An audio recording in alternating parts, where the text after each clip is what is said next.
Why assets equal liabilities? My friend and I decided to open a coffee shop. Each of us has $70,000 that we've chosen to invest in developing our business.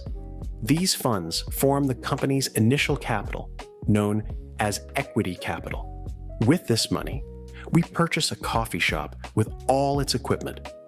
Everything we acquire for $140,000, including the equipment, the coffee shop itself, plus ingredients and everything needed for operations, is called an asset.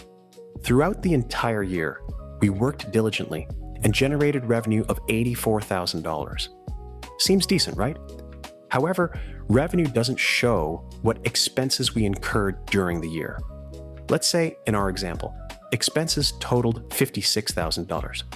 So, subtracting expenses from revenue, we realize our profit for the year came to $28,000. Naturally, we want to earn more. But to do that, we need to expand our business. So we decide to take out a bank loan for $210,000. We remember that our first coffee shop was opened with our own money. Therefore, we can say that our first coffee shop represents equity capital.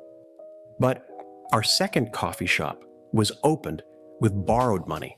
Therefore, we can say the second coffee shop represents debt capital. The sources of asset formation are called liabilities.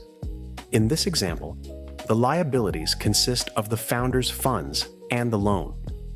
And in assets, we have 2 coffee shops with all their equipment. This is where the equality of assets and liabilities comes from.